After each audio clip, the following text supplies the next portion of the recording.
الحمد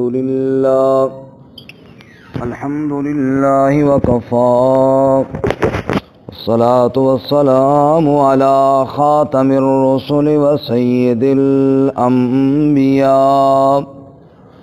وعلى آله وأصحابه الأتقياء.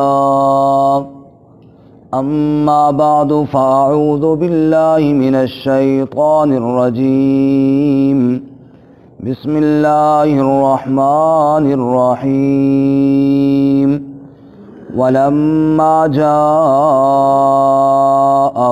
كتاب من عند الله مصدق لما معهم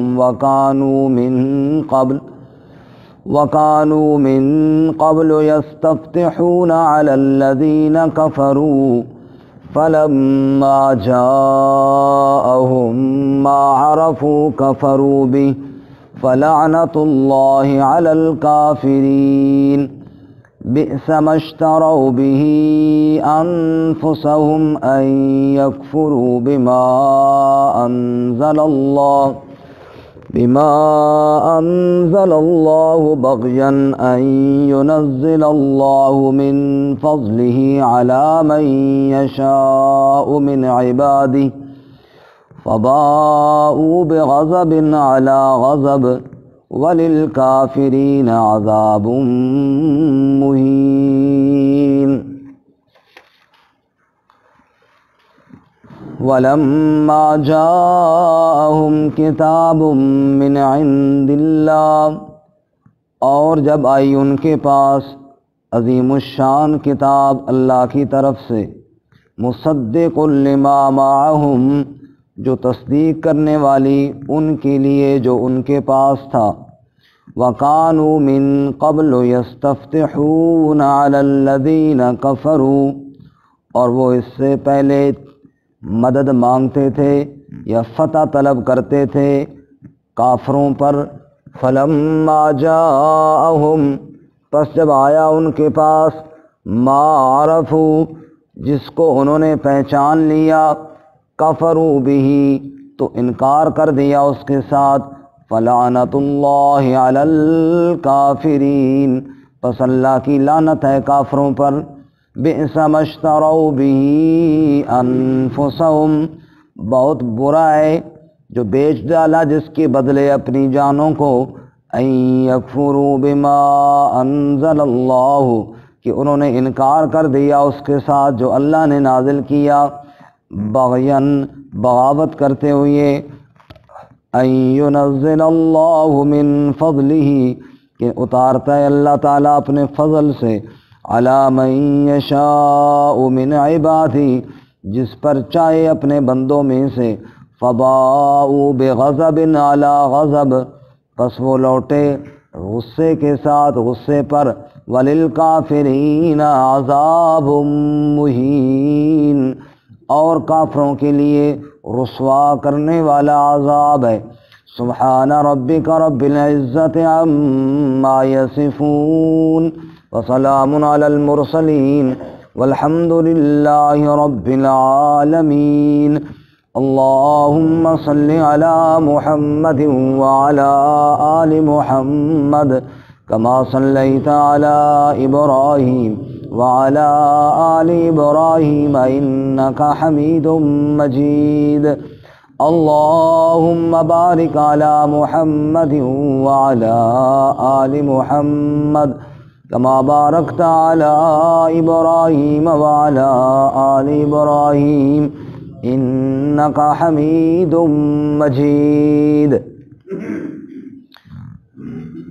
معزز سامعین،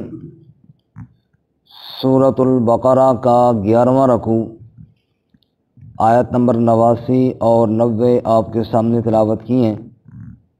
اللہ رب العزت ان کے مطابق صحیح بیان کی توفیق عطا فرمائے اور ہمیں قرآن و سنت پر عمل کرنے کی توفیق عطا فرمائے. گزشتہ سبق میں آپ حضرات نے سنا کہ بنی اسرائیل کی عہد شکنیوں کو بیان کرنے کے بعد رسول اللہ صلی اللہ علیہ وسلم کے وقت کے جو یہود تھے، اللہ تعالیٰ نے ان کا تذکرہ فرمایا کہ وہ کہتے ہیں ہمارے دل پردے میں ہیں یا ہمارے دل علم سے بھرے ہوئے ہیں، اس لیے ہمیں مزید نہ کسی اللہ کی آیات سننے کی ضرورت ہے، نہ کسی اللہ کے نبی کی بات سننے کی ضرورت ہے، نعوذ باللہ۔ اس پر اللہ نے فرمایا کہ ان پر اللہ کی لعنت پڑی ہوئی ہے۔ اور آج کے سبق میں اللہ تعالیٰ انہی کی، یعنی جو رسول اللہ صلی اللہ علیہ وسلم کے دور کے یہود تھے، انہی کی ہٹ درمی اور ضد کو یوں بیان فرماتے ہیں، جب اللہ کے نبی تشریف نہیں لائے تھے اس وقت تو یہ بڑے شوق میں تھے کہ اللہ کے نبی آئیں گے، ہم ان پر ایمان لائیں گے اور ہم ان کے مددگار بنیں گے۔ چنانچہ جب ان کی لڑائیاں ہوتی دوسرے کفار کے ساتھ، بالخصوص مشرکین عرب کے ساتھ، تو یہ جب اللہ تعالیٰ سے دعائیں مانگتے تھے تو یہ کہا کرتے تھے، یا اللہ میں فتح عطا فرما، چونکہ ہم تو تیرے آخری نبی پر بھی ایمان لانے والے ہیں، ہم تو تیرے آخری نبی کے مددگار بننے والے ہیں، یا اللہ ہمارے لیے خاص مدد نازل فرما، چونکہ ہم تو تیری آخری کتاب پر بھی ایمان لائیں گے اور عمل کریں گے۔ اور وہی آخری کتاب اور وہ آخری نبی جب آ گیا تو انہوں نے اس کا انکار کر دیا۔ تو اللہ فرماتے ہیں ایسے بدبخت ہیں، ایسے بد نصیب ہیں کہ جان بوجھ کر سمجھتے ہوئے صرف دنیاوی مفاد کے لیے کہ اب اگر ہم آخری نبی پر ایمان لے آتے ہیں تو یہاں پر جو ہمارا مقام بنا ہوا ہے یہ ختم ہو جائے گا اور پھر ہماری وہ عزت جو بنی ہے وہ نہ رہے گی۔ سچے نبی کا بھی انکار کر دیا، نبی پر نازل ہونے والی اللہ کی کتاب کا بھی انکار کر دیا، نعوذ باللہ من ذالک۔ تو ارشاد فرماتے ہیں وَلَمَّا جَاءَهُمْ كِتَابٌ مِّنْ عِنْدِ اللَّهِ، اور جب آئی ان کے پاس کتاب، یہ کتاب کے اوپر جو تنوین ہے دو پیشے ہیں، یہ اس کا بھی مقصد ہے التنوین للتعظیم، یہ عظمت کے لیے، فرمایا عظیم الشان کتاب۔ وَلَمَّا جَاءَهُمْ كِتَابٌ مِّنْ عِنْدِ اللَّهِ، اور جب آئی ان کے پاس عظیم الشان کتاب اللہ کی جانب سے، یعنی قرآن مقدس، مصدق لما معهم، اور یہ قرآن کریم تصدیق کرنے والا ہے ان کتابوں کی جو ان کے ساتھ ہیں۔ ان کے پاس تورات ہے، قرآن تورات کا انکار نہیں کرتا، قرآن کریم تورات پر رد نہیں کرتا، بلکہ قرآن کریم تورات کو بھی اللہ کی کتاب ہی بتاتا ہے، قرآن اس کی تصدیق کرنے والا ہے۔ وَقَالُوا مِن قَبْلُ يَسْتَفْتِحُونَ عَلَى الَّذِينَ كَفَرُوا، اور وہ اس سے پہلے یستفتحون، فتح طلب کرتے تھے کافروں پر، فتح طلب کرتے تھے کہ تفسیر میں نے عرض کر دی ہے، وہ یوں کہا کرتے تھے کہ یا اللہ ہمیں فتح عطا فرما، چونکہ ہم تیرے آخری نبی پر ایمان لانے والے ہیں، اس لیے یا اللہ ہمارے ساتھ تو خصوصی معاملہ فرما۔ اور یستفتحون کا ایک معنی ہوتا ہے کھولنا بھی، یہ پچھلے صفحے پہ دیکھیں نا، صفحہ نمبر 12 کی دوسری لائن پہ، بما فتح اللہ علیکم، یہ بالکل ساتھ ہی پچھلے صفحے کی دوسری لائن میں بما فتح اللہ علیکم، ہم پیچھے پڑھ چکے ہیں، جو اللہ تعالیٰ نے کھولا ہے تم پر، یعنی بیان کیا ہے تم پر۔ ایک معنی اس کا ہوتا ہے بیان کرنا بھی، وَقَالُوا مِن قَبْلُ يَسْتَفْتِحُونَ عَلَى الَّذِينَ كَفَرُوا، دوسرا معنی نبی کے آنے سے پہلے خوب کافروں پر بیان کرتے تھے کہ ایک آخری نبی بھی آنے والا ہے، ابھی اس کا وقت قریب آ چکا ہے، وہ اللہ کا بڑا محبوب نبی ہوگا، وہ اللہ کا آخری نبی ہوگا، اس پہ اللہ آخری کتاب نازل کریں گے۔ تو نبی پاک کے آنے سے پہلے بیان کرتے تھے نبی پاک کی صفتیں، نبی پاک کے آنے سے پہلے نبی پاک کے تذکرے کیا کرتے تھے، لیکن وہی نبی جس کے تذکرے کیا کرتے تھے، یا وہی نبی جس کا نام لے کر اللہ سے جنگ و جدال میں فتح اور مدد طلب کیا کرتے تھے، جب وہ نبی آ گیا تو اس کا انکار کر دیا۔ فرمایا فَلَمَّا جَاءَهُمْ، پس جب آ گیا ان کے پاس، ما عرفوا، جس کو انہوں نے پہچانا، کفروا بہ، تو انکار کر دیا اس کے ساتھ۔ اسی صورت میں آگے چل کے اللہ فرماتے ہیں دوسرے پارے میں، یعرفونہ کما یعرفون ابناءہم، میرے نبی کو ایسے پہچانتے ہیں جیسے بندہ اپنے بیٹوں کو پہچانتا ہے۔ اب بیٹے کے بارے میں کبھی شبہ نہیں ہوا کسی سے پوچھنا پڑے کہ یہ کون ہے، ایسے ہی اپنے نبی کو بھی، اللہ کے نبی کو بھی پہچانتے ہیں۔ اگر عبداللہ ابن سلام رضی اللہ تعالیٰ عنہ سے ایک صحابی نے پوچھا کہ جو اللہ تعالیٰ فرماتے ہیں کہ ایسے جانتے ہیں جیسے اپنے بیٹوں کو جانتے ہیں، تو چونکہ وہ یہودیوں سے مسلمان ہوئے تھے، کیا واقعی ایسے جانتے تھے؟ فرمایا کہ اللہ کی قسم بیٹے سے بھی زیادہ پکا جانتے تھے، کیونکہ آپ کی ساری صفتیں پڑی ہوئی تھیں اور پہچانتے تھے، لیکن بس دنیا کی مفاد کی خاطر، دنیا کی لالچ ایسی بری چیز ہے کہ انسان آخرت کے تباہی اور بربادی کو مول لے لیتا ہے، وقتی نفع کو جناب چھوڑنا مشکل ہو جاتا ہے۔ فرمایا ما عرفوا، وہ جس کو انہوں نے پہچان لیا وہ نبی آ گیا صلی اللہ علیہ وسلم۔ دوسری جگہ اللہ فرماتے نا الذی یجدونہ مکتوبا عندہم فی التوراۃ والانجیل، یہ تو وہ نبی ہے جس کو تورات میں بھی لکھا ہوا پاتے، انجیل میں بھی لکھا ہوا پاتے۔ اس نبی کی صفتیں تو ہم نے تورات و انجیل میں لکھی، نبی پاک صلی اللہ علیہ وسلم تو رہے اپنی جگہ پر، آپ کے تو صحابہ کی صفتیں اللہ نے تورات اور انجیل میں لکھی۔ کیا فرمایا 26ویں پارے میں؟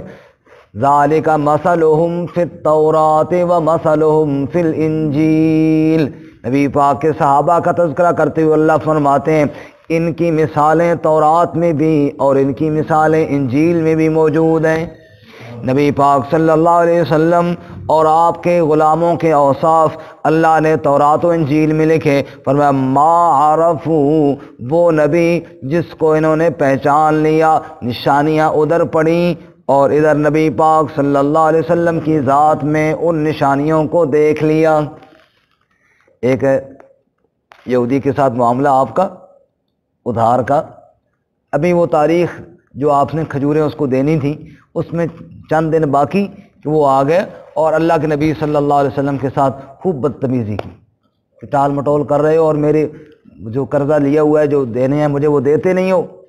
آپ صلی اللہ علیہ وسلم کی یہ بے ادبی سن کر حضرت عمر رضی اللہ تعالیٰ عنہ کو بڑا غصہ آیا اور بڑے جوش کے ساتھ اٹھے، لیکن اللہ کے رسول نے ان کو بٹھا دیا اور فرمایا بیٹھ جاؤ، اور پھر بڑے شفقت کے ساتھ مسکراتے ہوئے اس کو کہا میرے بھائی تم غصے ہو گئے ہو، ابھی تو ہماری تاریخ کا وہ مقررہ دن ہی نہیں آیا، اس میں سے بھی ایک دو دن باقی ہیں اور تم پہلے ہی آگے غصے ہو گئے ہو۔ اور پھر عمر کو کہا ان لصاحب الحق مقال، عمر جس کا حق ہوتا ہے اس کو بات کرنے کا بھی اختیار ہوتا ہے، جاؤ اس کے ساتھ اور اس کو کھجوریں دے دو جو اس کی میں نے دینی ہے، اور اس کو مزید اضافی بھی دینا کیونکہ اس کو تکلیف ہوئی اور اس نے آ کر جناب مانگنے پڑی اور آگے آپ بھی غصے ہو گئے اس پر، اس لیے اس کو زیادہ کھجوریں دینا۔ عمر رضی اللہ تعالیٰ عنہ کو اللہ کے نبی نے حکم دیا، وہ چل پڑے اور بڑے دل میں بڑا غصہ ہے کہ اس نے اللہ کے نبی صلی اللہ علیہ وسلم کی بے ادبی کی، چپ چاپ جا رہے غصے میں، اب وہ بھی چپ ہے، بولتا اتنا وہ بھی نہیں ہے کیونکہ وہاں تو نبی پاک نے چھڑا لیا تھا اور یہاں ایسا ہی نہ ہو کہ عمر پھینٹی لگا دیں۔ اب وہاں جب کھجوریں اس کو دیں جتنی بنتی تھیں وہ دیں، اور پھر جب اضافی ڈالنے لگے نا تو اس نے کہا جی بس میری اتنی تھی مجھے مل گئی ہیں اور نہیں چاہیے۔ تو عمر نے کہا یار یہ بھی لے، کیونکہ اللہ کے نبی کا حکم تھا۔ تو اس کو پتہ تھا کہ عمر بڑے غصے میں ہے، کہنے لگا عمر مجھے جانتے ہو کہ میں کون ہوں؟ کہا کہ نہیں جانتا۔ کہا کہ میں تورات کا عالم ہوں۔ عمر نے فرمایا پھر اس لیے اتنی بدتمیزی کر رہے تھے کہ عالم ہوں؟ علم والے یوں کرتے ہیں، علم والوں کا تھا اللہ تعالیٰ نے ایک الگ مقام رکھا ہے، تو جاہلوں سے بھی زیادہ بدتمیزی کر رہا تھا۔ کہا عمر غصہ تھوک اور میری بات کو سن، میں نے تورات میں یہ پڑھا تھا کہ آخری نبی اتنے حلم اور حوصلے والا ہوگا کہ جاہل جتنی بھی بدتمیزی کر لینا اس کا حوصلہ پہلے سے بھی بڑھتا جائے گا۔ میں نے یہ آزمانے کے لیے کیا تھا، یہ ساری بدتمیزی اس لیے کی، مجھے پتہ تھا ابھی دن باقی ہیں، مجھے پتہ تھا ابھی وہ تاریخ پوری نہیں ہوئی ہے۔ میں نے کہا دیکھوں تو صحیح کہ اس نبی کا غصہ بڑھتا ہے یا حلم بڑھتا ہے۔ عمر گواہ ہے کہ میں نے دیکھا اللہ کے نبی کا حوصلہ ہی بڑھتا گیا اور ہمت ہی بڑھتی گئی، اس لیے کھجوریں چھوڑ اور گواہ ہو جا اشہد ان لا الہ الا اللہ و اشہد ان محمدا عبدہ ورسولہ۔ جس کے اندر ضد نہیں تھی اس نے تورات میں پڑھا، وہی صفت آپ کی ذات میں دیکھی اور فوراً ایمان قبول کر لیا۔ فرمایا ما عرفوا، وہ نبی آیا ما عرفوا جس کو انہوں نے پہچان لیا تو کفروا بہ، ظالموں نے انکار کر دیا، کفر کر دیا اس کے ساتھ، جان پہچان کے باوجود۔ جب جان پہچان کے باوجود انکار کیا فلعنت اللہ علی الکافرین، پس لعنت ہے اللہ کی کافروں پر۔ اللہ تعالیٰ کا غضب نازل ہوا، اللہ ناراض ہوئے اور اللہ تعالیٰ نے اپنی رحمت کو واپس لیا اور ان پر لعنت کر دی۔ اللہ فرماتے ہیں بئس ما اشتروا بہ انفسہم، بظاہر قربانی دینی پڑتی ہے لیکن اگر ایمان کا سودا ہو جائے تو بہت قیمتی سودا ہے، اور اگر دنیاوی مفاد یا وقتی انا کی خاطر قربانی نہ دے تو پھر یہ سودا بہت گھاٹے کا سودا ہے۔ اس لیے آگے اللہ فرماتے ہیں انہوں نے وقتی یہ جو ٹھاٹ باٹ بنی ہوئی تھی انہوں نے اس کو ترجیح دی اور نبی کا انکار کیا اور اللہ کی آیات کا انکار کیا، یہ بہت ہی گھاٹے کا سودا کیا۔ فرمایا بئس ما اشتروا بہ انفسہم، بہت بری چیز ہے جس کے بدلے میں انہوں نے بیچ ڈالا اپنی جانوں کو۔ اشترا کا معنی بیچنا بھی آتا ہے، خریدنا بھی آتا ہے، پسند کرنا بھی آتا ہے، چونکہ جس چیز کو بیچا جائے خریدا جائے اس کو پسند بھی کیا جاتا ہے تو جو مناسب معنی وہ کر لیا جاتا ہے۔ بئس ما اشتروا بہ انفسہم، بہت بری چیز ہے جس کے بدلے میں بیچ ڈالا انہوں نے اپنی جانوں کو۔ وہ کون سی بری چیز ہے یا اللہ؟ فرمایا ان یکفروا بما انزل اللہ، وہ یہ بری چیز ہے کہ انہوں نے کفر کیا اس کے ساتھ جو اللہ نے نازل کیا۔ انہوں نے کفر کے بدلے میں اپنی جانوں کو بیچ ڈالا، اور جس نے اپنی جان کو کفر کے بدلے بیچ ڈالا وہ ہمیشہ کی بازی ہار گیا، ہمیشہ کے لیے ناکامی کو اس نے مول لے لیا۔ بہت گھاٹے کا سودا کیا، بہت برا سودا کیا۔ اچھا کیا کیوں یا اللہ؟ کیا وجہ تھی؟ کس بنا پر انہوں نے اپنی جانوں کو کفر کے بدلے میں بیچ ڈالا؟ وجہ کیا تھی؟ فرمایا بغین، بغاوت کرتے ہوئے، حسد، ضد اور بغض کی وجہ سے۔ کس بات پر حسد ہوا، کس بات پر بغاوت اور بغض میں اترے؟ فرمایا وجہ یہ تھی ان ينزل اللہ من فضلہ علی من یشاء من عبادہ، کہ اللہ نازل کرتا ہے اپنے فضل میں سے جس پر چاہتا ہے اپنے بندوں میں سے۔ اللہ پہلے نبی بھیجتا رہا اسحاق علیہ السلام کی اولاد میں، اب اللہ تعالیٰ نے نبی بھیج دیا اسماعیل علیہ السلام کی اولاد میں۔ انہیں اس بات پر تپ چڑھ گئی اور غصہ آ گیا، یار یہ نبی دوسرے خاندان میں سے کیوں آ گیا؟ اب ہم ان کے پیچھے چلیں گے؟ پہلے سارے نبی تو ہمارے خاندان میں آیا کرتے تھے، یہ نبی بنو اسماعیل میں آ گیا، ہم ان کے پیچھے چلیں گے؟ یہ ساری شان و شوکت جو ہمارے پاس تھی یہ ان کی طرف چلی جائے گی۔ بس یہ دنیاوی مقام اور یہ دنیاوی شان و شوکت کو بچانے کے لیے ان بدبختوں نے حسد کیا اور سچے نبی کا انکار کر دیا۔ نعوذ باللہ من ذالک، حسد کیا اور سچے نبی کا انکار کر دیا۔ یہ بدبختی اور یہ مصیبت، یہ دنیاوی بڑائی، یہ ان کو لے ڈوبی اور انہوں نے اللہ کے نبی کا انکار کر دیا، صرف اس وجہ سے کہ نبی ہمارے خاندان میں سے کیوں نہیں آیا۔ اللہ فرماتا ہے ان ينزل اللہ من فضلہ علی من یشاء، اللہ جس پر چاہے نازل کرے۔ اللہ تو تمہارا پابند نہیں ہے نا کہ اس نے اس خاندان میں نبی بھیجنا ہے اور اس خاندان میں نہیں بھیجنا، تمہارا کام ہے تم اللہ کے حکم کو مانو۔ اب اللہ تعالیٰ نے پہلے بنو اسحاق میں نبی بھیجے، اب اللہ نے بنو اسماعیل میں بھیج دیا۔ تو یہاں پہ آپ دیکھیں پچھلی آیت میں نا وقالوا قلوبنا غلف، انہوں نے کہا ہمارے دل پردے میں ہیں یا دل ہمارے بھرے ہوئی ہیں۔ تو گویا کہ وہاں پہ اللہ نے یہ بتایا، ان کے علمی تکبر کو بیان کیا۔ علمی حساب سے بڑے متکبر تھے اور انہوں نے کہا کہ ہمیں مزید ضرورت نہیں ہے سیکھنے کی، مزید ضرورت نہیں ہے ہمیں آیات کے سننے کی، مزید ہمیں کوئی ضرورت نہیں نبی پاک کی بات ماننے کی۔ وہ علمی تکبر کو بیان کیا اور یہاں پر ان کے خاندانی حسد اور بغض کو بیان کیا۔ ان دو باتوں کی وجہ سے، ایک تکبر کی وجہ سے اور ایک حسد کی وجہ سے، ہمیشہ ہمیشہ کے لیے اللہ کے غضب کا شکار ہو گئے۔ معلوم ہوا یہ دو ایسی برائیاں ہیں، ایک تکبر اور نمبر 2 حسد۔ فرمایا تکبر، دوسرے مقام پہ اللہ فرماتا ہے سأصرف عن آیاتی الذین یتکبرون فی الارض بغیر الحق، ہم اپنی آیات کا علم ان لوگوں سے دور کر لیتے ہیں جو تکبر کرتے ہیں زمین میں۔ تکبر کرنے والے کو کبھی علم حاصل ایک عالم کے پاس 2 پڑھنے والے تھے، 2 بھائی یا باپ بیٹا جو بھی تھے، 2 آپس میں رشتہ دار تھے. ایک ان میں بڑی عمر کا تھا, ایک ذرا چھوٹی عمر کا تھا. ظاہر ہے بڑی عمر والا تھا وہ ذرا نخرے کے ساتھ بیٹھتا تھا, اس لیے علماء کہتے ہیں نا بچپن میں پڑھ لو, بعد میں پڑھنا ذرا مشکل ہو جاتا ہے. تو وہ ذرا جب نخرے کے ساتھ کوئی بیٹھتا ہے پھر ظاہر استاد بھی اتنی توجہ سے نہیں پڑھاتا, وہ چھوٹا ذرا شاگرد بن کر ہی بیٹھتا تھا, اس کو ذرا اس توجہ سے پڑھاتے تھے. ایک دن اس بڑے صاحب نے کہا استاد جی ہم دونوں آپ کے پاس پڑھتے ہیں, حالانکہ آپ اسے زیادہ توجہ سے پڑھاتے ہیں, مجھے کم توجہ سے پڑھاتے ہیں, حالانکہ میں بڑا ہوں. حالانکہ میں استاد جی نے ہنستے ہوئے کہا جس دن حالانکہ میں بڑا ہوں تیرا نکل جائے گا نا, اس دن تجھے بھی توجہ سے پڑھاؤں گا. ابھی تیرے اندر حالانکہ میں بڑا ہوں موجود ہے, یہ حالانکہ میں بڑا ہوں کو دل سے نکال, پھر علم حاصل کر, پھر جناب تجھے بات سمجھ میں آئے گی. یہاں تو موسیٰ علیہ السلام جیسا نوجوان بھی جاتا ہے نا, کلیم اللہ, موسیٰ کلیم اللہ, جب وہ بھی کچھ باتیں سیکھنے کے لیے جاتے ہیں تو سورہ کاف میں ہے قال هل اتبعک علی ان تعلمنی مما علمت رشدا, میں آپ کی اتباع کروں گا جو علم اللہ نے آپ کو سکھایا اس میں سے کچھ مجھے بھی سکھا دیں. انداز دیکھو کتنا عاجزانہ, میں آپ کی اتباع کروں گا جو اللہ نے آپ کو سکھایا ہے اس میں سے مجھے بھی کچھ سکھا دیں. اور آگے خضر علیہ السلام کہتے ہیں انک لن تستطیع معی صبرا, آپ رہنے دیں آپ سے صبر نہیں ہو پائے گا. کہنے لگے ستجدنی انشاءاللہ صابرا ولا اعصی لک امرا, انشاءاللہ میں صبر بھی کروں گا اور کسی بات میں آپ کی نافرمانی بھی نہیں کروں گا, تب جا کر علم حاصل ہوتا ہے, ایسے کہاں ہوتا ہے.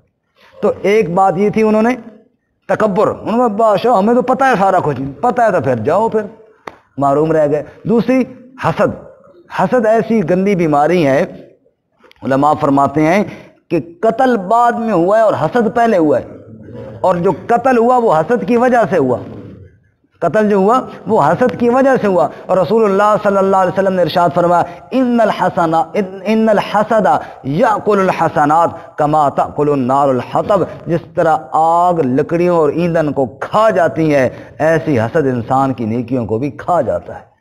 کوئی پلے نیکی نہیں چھوڑتا جس کے اندر حسد آ جائے. اب یہ دو بیماریاں ان کے اندر مرکزی بیماریاں تھیں, تکبر اور حسد. تکبر اور حسد نے ان کو اللہ کے غضب کا حقدار بنا دیا. اللہ ان بیماریوں سے ہماری حفاظت فرمائے. تو کیا فرمایا؟ فرمایا جی بغاوت کی وجہ سے, کیوں کہ اللہ نازل کرتے اپنے فضل سے جس پر چاہے اپنے بندوں میں سے. تو پھر کیا ہوا؟ فرمایا فباؤ بغضب علی غضب, پس وہ لوٹے اللہ کے غضب کے ساتھ غضب پر, غضب کے ساتھ غضب پر, یعنی دورے غضب کے ساتھ. ایک اس بات پہ اللہ کا غضب کہ انہوں نے کفر کیا, اور دوسرا اس بات پر کہ انہوں نے جان پہچان کے باوجود کفر کیا. یا ایک اس بات پر اللہ کا غضب کہ انہوں نے تکبر کیا, اور دوسرا اس بات پر غضب کہ انہوں نے حسد کیا. یا ایک اس بات پر غضب کہ انہوں نے عیسیٰ علیہ السلام کا انکار کیا, اور دوسرا اس بات پر غضب کہ انہوں نے محمد الرسول اللہ صلی اللہ علیہ وسلم کا انکار کیا. جب دورے ان کے جرائم تھے تو اللہ کا دورہ ان پر غضب نازل ہوا. فباؤ بغضب علی غضب, پس وہ غضب دورے غضب کے ساتھ لوٹے. اس لیے ہم کہتے ہیں نا غیر المغضوب علیہم, یا اللہ جن پر تیرا غضب نازل ہوا ان کی راہ سے ہماری حفاظت فرما. یا اللہ میں تکبر سے بھی بچا, اے اللہ میں حسد سے بھی بچا. فرمایا وللکافرین عذاب مہین, اور کافروں کے لیے ذلت والا عذاب ہے. یہ انہوں نے انکار کیا اپنی عزت بنانے کے لیے, رب نے کہا ہمیشہ کے لیے ذلیل کروں گا ان کو. وللکافرین عذاب مہین, رسوا کن ذلت والا عذاب ہے جنہوں نے انکار کیا. اللہ میں محفوظ فرمائے. ترجمہ دوبارہ سنیں جی. وَلَمَّا جَاءَهُمْ كِتَابٌ مِّنْ عِندِ اللَّهِ, اور جب ان کے پاس آ گئی عظیم الشان کتاب اللہ کی جانب سے, مصدق لما معہم, تصدیق کرنے والی جو ان کے پاس تھا, وَكَانُوا مِن قَبْلُ يَسْتَفْتِحُونَ عَلَى الَّذِينَ كَفَرُوا, اور وہ اس سے پہلے فتح طلب کرتے تھے کافروں پر.